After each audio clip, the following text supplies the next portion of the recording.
السلام viewers, lesson کے ساتھ میں ہوں آپ کا دوست داؤد احمد۔ غریبی سے امیری کا سفر، یہ ایک زبردست قسم کا ایک واقعہ ہے کہ ایک شخص مکہ کے اندر رہتا تھا اور وہ بڑا ہی غریب تھا، اور غربت کی وجہ سے اس نے بڑے جتن کاٹے، بڑی محنتیں کی، بڑی کوششیں کی، لیکن اس کے باوجود اس کی وہ غریبی کا سفر جو وہ کٹ نہیں رہا تھا اور وہ امیری کی طرف گامزن نہیں ہو رہا تھا۔ ہوتا کیا ہے کہ خانہ کعبہ کا طواف کر رہا ہوتا ہے، تو جب طواف کر رہا ہوتا ہے تو طواف کرنے کے دوران اسے ایک ہار ملتا ہے۔ ہار انتہائی بیش بہا قیمتی ہوتا ہے۔ جیسے اس کو ہار ملتا ہے تو ہار اٹھاتے ساتھ اس کے دل کے اندر یہ خیال آتا ہے کہ یار تو خود بھی غریب ہے، تیرے پاس خود بھی کچھ نہیں ہے، تو کیوں نہ ہو کہ یہ ہار خود ہی رکھ لے اور بیچ لے اور اپنا جو گزارا ہے وہ کر لے۔ لیکن ساتھ ہی اللہ کا خوف اس کے دل میں غالب آتا ہے اور وہ ساتھ ہی وہ کہتا ہے کہ نہیں یار، میرا اللہ مجھے دیکھ رہا ہے۔ اب یہی چیز ایک مومن کے دل میں جب پیوست ہو جاتی ہے تو وہ یقیناً گناہوں سے باز رہتا ہے اور یقیناً اپنے آپ کو بچانے میں کامیاب ہو جاتا ہے۔ اب وہ وہاں پہ لوگ جو عمرہ کرنے آئے ہوتے ہیں یا حج کر رہے ہوتے ہیں یا وہ طواف کر رہے ہوتے ہیں، تو طواف کرنے والے لوگوں سے وہ پوچھتا ہے کہ یہ مجھے ایک ہار ملا ہے، کسی کا ہو تو جیسے ہی وہ پوچھتا ہے تو ایک نابینا شخص کہتا ہے کہ یہ تو میرا ہے۔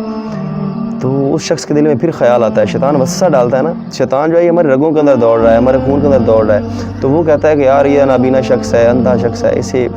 اب ہار دے بھی دے تو اسے کون سا پتہ چلنا ہے کہ ہار دیا بھی ہے کہ نہیں۔ اب یہی کشمکش میں ہوتا ہے کہ دوبارہ اللہ کا ڈر جو ہے وہ دل میں غالب آتا ہے اور وہ کہتا ہے کہ یار نہیں، میرا اللہ مجھے دیکھ رہا ہے، تو وہ وہیں پر اس کو دے دیتا ہے ہار۔ اور جب اس کو ہار دیتا ہے تو وہ بندہ اس کو وہیں پر دعا دیتا ہے کہ یا اللہ اس کی تمام فاقے، تمام مصیبتوں کو ٹال دے اور اس کو وہاں سے عطا کر جہاں سے اس کا گمان بھی نہ ہو۔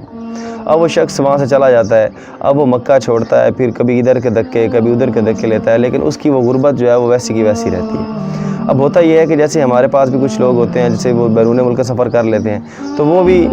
وہاں سے وہ بندہ کہتا ہے کہ چلو یار اس علاقے کو چھوڑتے ہیں، کسی دوسرے علاقے میں جاتے ہیں، وہ بحری سفر کرتا ہے، بحری سفر کرتا ہے اور بحری سفر کرتے ہوئے اپنے علاقے سے نکل جاتا ہے۔ جب بحری سفر کرتا ہے تو وہ کشتی یا وہ جہاز یا وہ بیڑا ایک جزیرے پر جا کر رکتا ہے۔ جب جزیرے کے اوپر جا کر رکتا ہے تو ہوتا کیا ہے کہ وہاں پر جزیرے کے ساتھ وہ کوئی علاقہ ہوتا ہے، کوئی محلہ ہوتا ہے، تو وہ وہاں جاتا ہے، نماز کا ٹائم ہو جاتا ہے، وہ کہتا ہے چلو کیوں نہ ہو کہ نماز پڑھ لیں۔ جیسے وہ نماز پڑھنے کے لیے مسجد میں جاتا ہے اور وہاں پہ نماز کا وقت ہوتا ہے اور جماعت کا وقت ہوتا ہے، تو کوئی امام وغیرہ تو آتا نہیں، لوگ اسے کہتے ہیں کہ یار تو جماعت کروا دے، تو وہ آگے بڑھ کے جماعت کروا دیتا ہے۔ جیسے ہی وہ جماعت کرواتا ہے تو وہ محلے والے جو ہیں ان کو اس کی قرات کرنا، اس کا قرآن پڑھنا پسند آ جاتا ہے، تو وہ کہتے ہیں کہ یار ایسا ہے کہ ہمارا امام تو ہے فوت ہو گیا، تو کیوں نہ بہتر ہو کہ تم ہمارے پاس امامت پہ آ جاؤ اور ہم تمہیں اچھا وظیفہ بھی دیں گے۔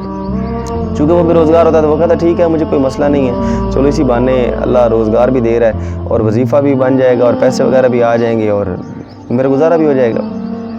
تو وہ ہم ہی بھر لیتا ہے اور وہ وہاں پہ جماعت وغیرہ نماز پڑھانا شروع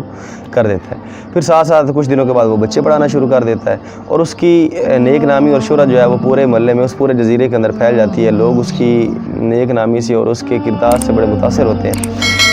اور ہوتا پھر یہ ہے کہ وہاں کے جو بزرگ ہوتے ہیں وہ اس کے پاس آتے ہیں اور کہتے ہیں کہ بیٹا ہم نے آپ کو دیکھا ہے کہ آپ بڑے اچھے ہو، آپ بڑے اچھے انداز میں مطلب دین کی خدمت کر رہے ہو، تو ہم نے سوچا ہے کہ یہاں پر ہمارے پاس ایک بچی ہے اور وہ بچی بڑی نیک سیرت بھی ہے اور نیک صورت بھی ہے، اس کا والد فوت ہو گیا اور ہم چاہتے ہیں کہ اس کا نکاح تمہارے ساتھ کر دیں۔ اب چونکہ وہ اکیلا ہوتا ہے تو وہ کہتا ہے مجھے بھی کوئی اعتراض نہیں ہے، اگر ایسا ہو جائے تو کوئی مسئلہ نہیں ہے۔ چونکہ وہ شخص اکیلا ہوتا ہے تو پھر وہ اس چیز کی حامی بھر لیتا ہے، پھر اس کا نکاح ہو جاتا ہے۔ نکاح ہونے کے بعد کچھ عرصہ گزرتا ہے، 3 ماہ 4 ماہ 5 ماہ گزرتے ہیں، تو ایک دیکھتا ہے کہ اس کی زوجہ جو ہے، اس کی بیوی جو ہے، وہ اپنے گلے میں وہی ہار پہنے ہوتی ہے۔ جب وہ ہار دیکھتا ہے تو وہ بڑا حیران ہوتا ہے، وہ کہتا ہے یہ ہار تمہیں کس نے دیا؟ تو وہ کہتی ہے کہ یہ مجھے میرے والد صاحب نے دیا ہے۔ تو وہ فٹ سے کہتا ہے تمہارے والد صاحب نابینا تھے؟ تو وہ کہتی ہاں میرے والد صاحب نابینا تھے۔ پھر وہ اپنا سارا قصہ سناتا ہے کہ کیسے کیسے یہ ہار مجھے ملا اور کیسے میں نے آپ کے والد صاحب کو دیا۔ تو وہ عورت وہیں پر تل ملا اٹھتی ہے اور پکار اٹھتی ہے اور کہتی ہے کہ واللہ میرے والد صاحب کی بھی دعا قبول ہوگی اور آپ کی بھی دعا قبول ہوگی۔ آپ نے وہاں پہ کھڑے ہو کے یہ دعا کی تھی کہ یا اللہ میری غربت مٹا دے، میرا یہ غریبی کا سفر ختم کر، تو اللہ تبارک و تعالیٰ نے آپ کا غریبی کا سفر ختم کیا، آپ کو ایک اچھا روزگار دیا، آپ کی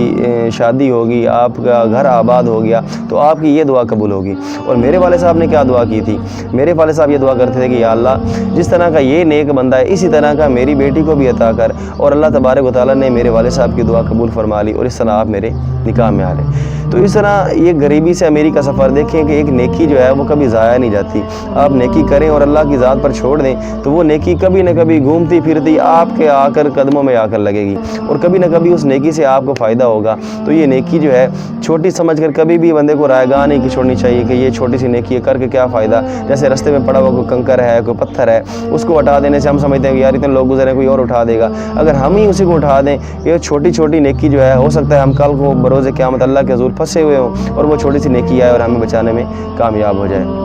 تو ویورز، ہمیں نیکیوں میں بڑھ چڑھ کے حصہ لینا چاہیے، اور تاکہ یہ زندگی بھی مختصر سی ہے، اور اس مختصر سی زندگی کے اندر ہم جتنا زیادہ اعمال جو ہیں وہ گیدر کر سکیں، اکٹھے کر سکیں، تو تبھی ہم کامیاب ہو سکتے ہیں۔ اللہ ہمیں دین و دنیا کی بلائیاں نصیب فرمائے۔